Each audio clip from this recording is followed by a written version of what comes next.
Hello, everyone. Welcome to the Thursday night Dynamo Water Polo Team Huddle, live from Atlanta, Georgia, and Argentina, and Seal Beach, California, all over the state of Georgia, Miami, Florida, and beyond. Great to have everybody.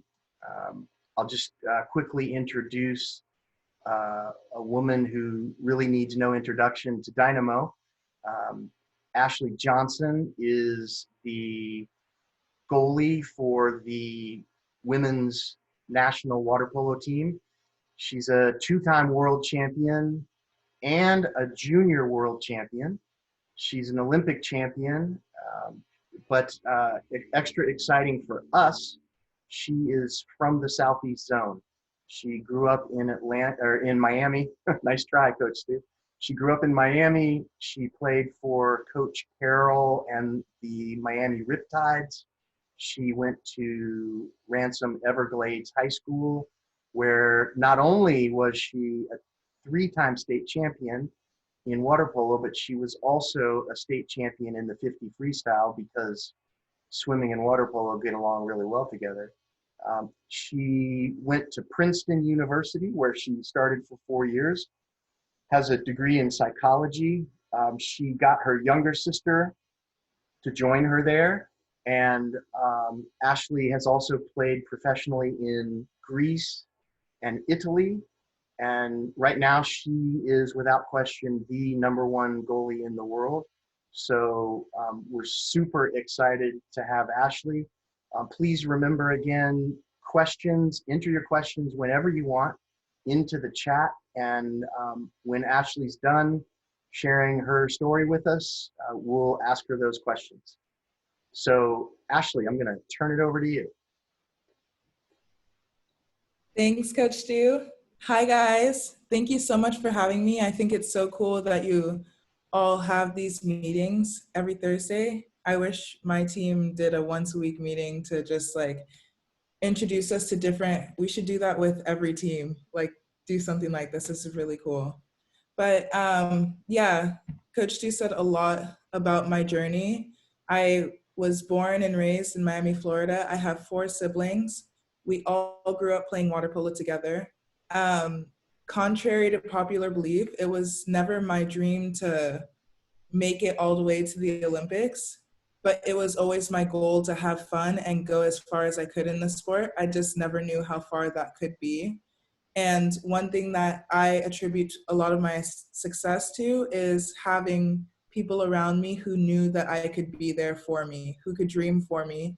And it's different with like access that we have to role modeling and social media now. Like I can see people who I can be like, oh, I want to be like that. I have easy access to watch like our games, watch our men's games, watch the people I compete with internationally. I can see their games.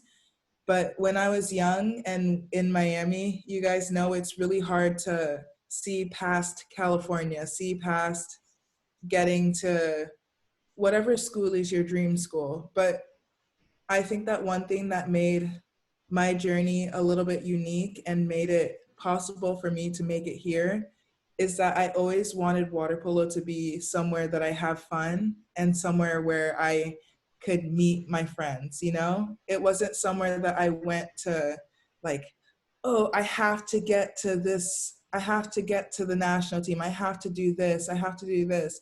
Every practice was hard and it was fun and it was such a release for me because I never, and I don't want to say this and you guys not take water polo seriously, but I never took it too seriously. It was always my outlet.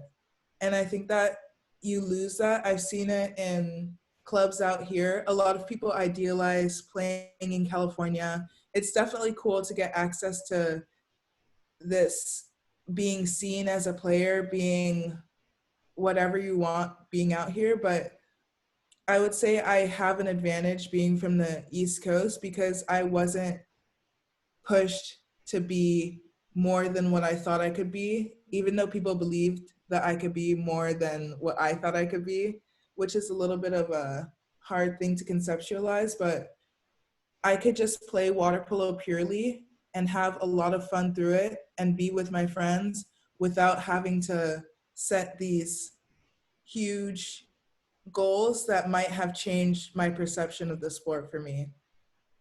So like Coach Stu said, I went to Princeton. I played water polo all through high school. I played water polo and swam.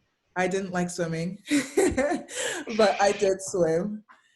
I went to Princeton. I started in 2012. I majored in psychology. I took my junior year. Going into my junior year, I took off and decided to train for the 2016 Olympics in Rio. And that process is that when you're in college, it's easier when you're in California in college, but I spent the first 2 years of that cycle in college at Princeton and flying back and forth maybe once a month to do like weekend trainings. And in that full year, I decided to take the year off and live in Long Beach and train with the team. And it was definitely a hard decision to make, but in the grand scheme of things, it was definitely worth it for me. Even though I knew I would come back to be a part of the grade below me, I would feel a little bit out of place at school. I would be a little bit behind leaving a like controlled learning environment. And there were a lot of factors that I took into account making that decision to leave. But by then I had decided that the Olympics was my goal and that I wanted to see how good and how far I could push myself. So it was an easy decision once I took everything into account. I'm going to talk a little bit about why I decided to go to Princeton. Princeton, as you might know, isn't one of the like top 3 water polo schools. And even though my goal was to push myself as far as I could in water polo, my ultimate goal was to push myself to be the best person that I could be. And I think that balance is something that I hold near and dear as an athlete and as a person. So I didn't want water polo to dictate the classes I was going to take. I didn't want water polo to dictate who I was going to be after this, even though right now my life is dominated by water polo. But I wanted some control in the process of determining who I wanted to be. And I thought that Princeton was the best place for me to do that. And those of you who are deciding on colleges right now, I personally think that anywhere that you choose to go to college, you're going to make the best of that experience. If you choose somewhere just based on water polo, I think you're giving up a little bit of that ability to create your own experience. But I don't think that will limit the experience that you have there. I think that every college that you have the choice to go to will be right for you. You'll make it right. And that's just characteristic of college environments. But yeah, I made that decision to go to Princeton. I don't regret it. I think that I had a really great experience there. I've always prized balance and I found it there. And now I have no balance, but I love being a part of the national team. I love my teammates. Like Coach Stu said, I've gotten the opportunity to travel all over the world, places I never thought I'd be. I've been to Russia like 9 times, places I never wanted to go. I've gotten the opportunity to live and play in Italy and Greece. I loved both experiences. I plan to return to Greece to continue playing. I think you should all consider playing abroad after college, if that's what you want to do. If you want to go to the national team route, you can push yourself to get there. But one of my goals in sport, in water polo, is to open up opportunity. And I think one of those really cool opportunities could be to either create a league in the US or create a pathway for people who want to continue playing after college to play abroad. But yeah. Cool. I'd like to do that. I know. I mean, there's a lot of people who have the connections who didn't necessarily, like international teams, it's a little weird. They play, sorry, I'm reading the comments. International teams, it's a little weird because they have a structure where you're young, you start maybe when you're like 8 with the club, right? And then they bring you through like a youth, however old, they bring you through from like 12 to 14. At 14, you start playing with the older group. So you're playing with a range from 14 to like 26.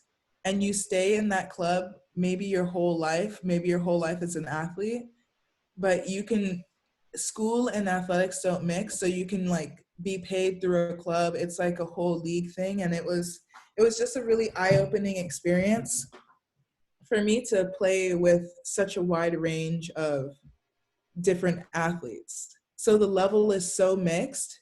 And when they look at the US, they're like specifically recruiting from national teams, which I thought was interesting because most of our players at the collegiate level are better than any of their players, but they look at our national team as like the ones they want, when any person who's played through our way, like in a role modeling way to their teams. So if I can like communicate that to these teams, there's going to be so much more opportunity.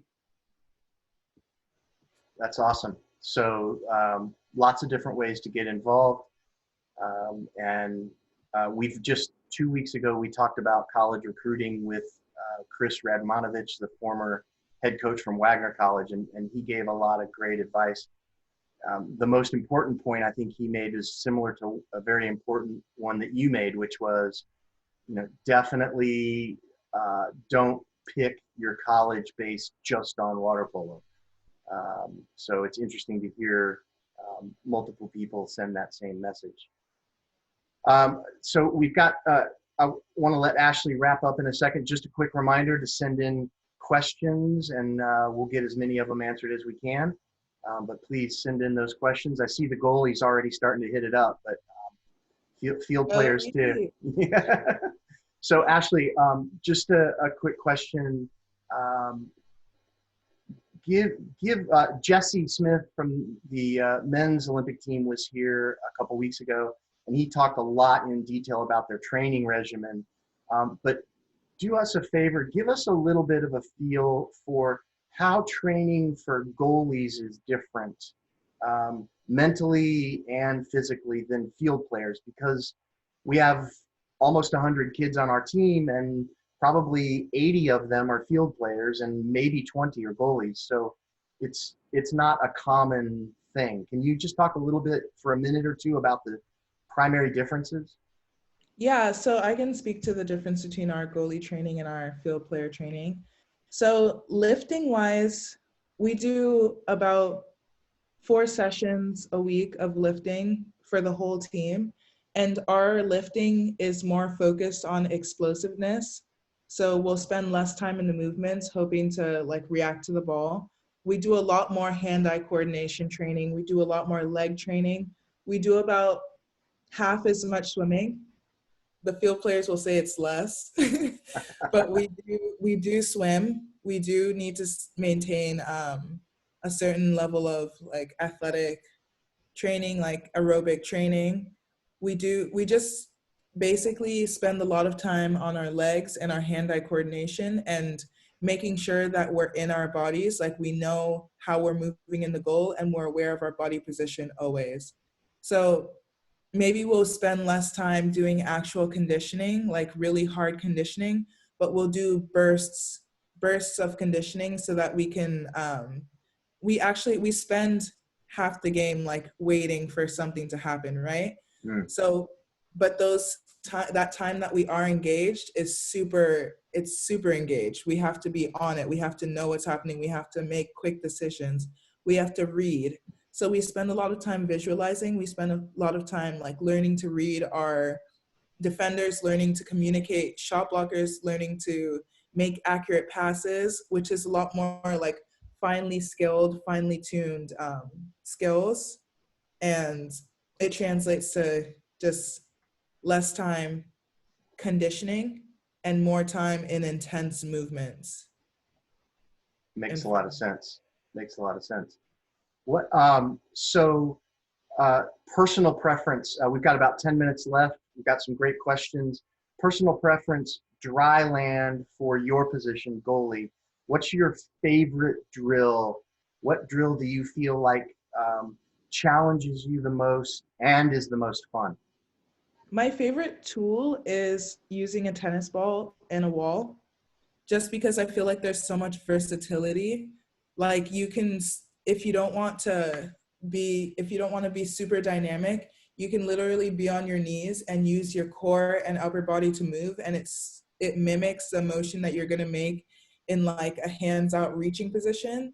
If you want to be up, you can be on your feet and you can actually jump to the side and have the person throw the ball a little bit further outside of your reach and mimic a further like lunging motion. But I think having tennis balls, having some kind of ball that will like make you react off the wall will give you a really good simulation of what training in the water might be. And it's Awesome. fun. Awesome. So question about college recruiting. How difficult was it to get recruited by colleges being from the Southeast versus being from California? So it was, in the beginning, it was actually I had no information about it. I didn't know what I was doing at all, which I'm sure a lot of you feel like you don't either. But I did a good amount of ODP things. I did a good amount of Southeast Zone programs and like however it works. I'm not really sure about the system now, but I got the opportunity to be seen by coaches. My club coach put me in contact with some college coaches that I might have been interested in. And I just sent out letters. Like I sent out lots of letters to lots of coaches, heard back from some, didn't hear back from some, like worked to get my scores up. I mean, I think it's as hard as it is for everyone else. Being from away from California, it's going to be difficult, but it's going to be easier to be seen because you haven't been seen before, if that makes sense. Like there are a lot of people here, a lot of kids who I see are kind of middle of the pack and kind of just fall by the wayside because they're discounted so early in their career and they just kind of fall away. It's kind of sad, but it happens, and they don't try as hard because they're like, oh, I've been seen, this isn't whatever. I tried really hard because I know I wasn't from there. I know maybe they hadn't seen me. I didn't know who I was reaching out to. I didn't have a personal connection, so I had to work to make one. That's great. You got to invest that time. That's a great point. Okay, so here's a question. It's best if I just read it. Ashleigh, you've got mad skills. You cover every inch of the goal. But what's the best way for me to score on you?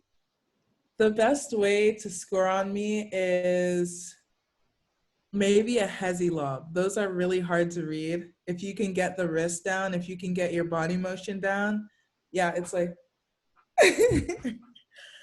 hezzy lob.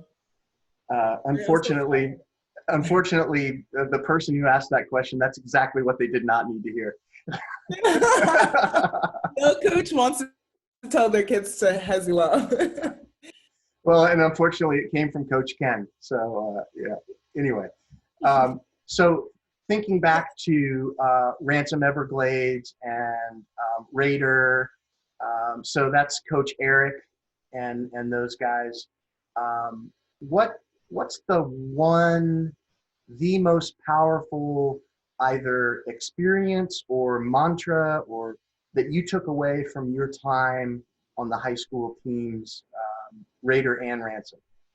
Yeah, so we had a lot of different people on more on my club team. I feel like I spent a lot of my time there. I feel Coach Carol was our coach. I don't know if you know her, Carol. Yeah, Vaughn. sure. Yeah. But from that team, I learned that everyone brings their own individual strength. Like it doesn't matter what position you play. It doesn't matter what your role is on the team. Once you understand that role and your strengths and weaknesses in that role, you're going to make the most positive and effective contribution to the team as a whole. Like, it doesn't matter if you play 1 minute, if you play the whole game, it doesn't matter if you are just joining the team, it doesn't matter. Like, it really doesn't matter. Just understanding your role and how you can best help the team achieve its goals and really leaning into that. And just putting in the time to get better at what you're bad at. Like, a lot of people try to just like capitalize on their strengths. Of course, your strengths are going to contribute to the team, but getting better at what you're bad at is going to like exponentially help you as a person to be resilient. And it's going to help your teammates by like seeing the effort that you're putting in. You're going to want to interact with them because what you're bad at is likely what your teammates are good at. It's going to create that connection, build that connection, like help you be more cohesive as a team. And it's just going to facilitate that exchange of strengths and weaknesses, which is so cool. Awesome. And my apologies. I said Raider and Coach Eric, and you played for Riptide and Coach Carol Vaughn. So my I played bad. for Eric in high school. Don't Yeah, worry.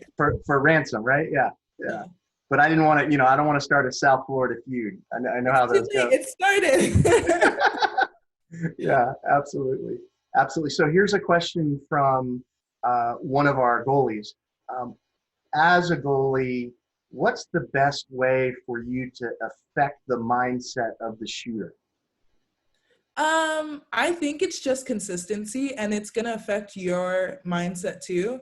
I don't really think about intimidating other players. They do that themselves. And me just focusing on myself internally and controlling what I can control is literally the best thing and the only thing that I can do that will help me play well and the other people like miss their shots. I honestly didn't really think about this before I joined the national team. I did not think about my effect that I might have on other players. But I think that's why I have such an effect on other players. It's because I'm just thinking about me and they have to think about me and their whatever they're dealing with. Like, their psychology is really what's going to dictate how they perceive me. And it's the same with your psychology. If you're thinking about how every shooter is perceiving you, then you're going to get caught up in that. You can't stay in the moment like that. It's fascinating to hear you say that because the last time I watched you play was in the Holiday Cup against the Netherlands, and you guys went to extra time shootout, and you made some great stops during the game, and you had some stops during the shootout. And don't get me wrong, it's not like you were whatever, but you don't ever have that big splash the water, scream and yell when you make a save. I think mentally you're kind of you're on to the next thing. You celebrate for a minute, you usually like you smile and wave at a teammate, and then you're on to the next thing. Is that a physical manifestation of your consistency? Well, yeah, I'm always working to be more consistent. I'm always working to be controlled in a way. Like, there's a time for me to celebrate and there's a time for me to be in the moment and be in the game. And over celebrating kind of takes me out of that. It wouldn't be natural for me to do that. And if I'm like thinking about how I'm going to celebrate, I'm going to not be in the moment. Excellent. I think being in the moment is a great place for us to stop. We're almost out of time. Ashleigh's probably still got to eat dinner tonight. So on behalf of all of Dynamo Water Polo, Ashleigh, thank you so much.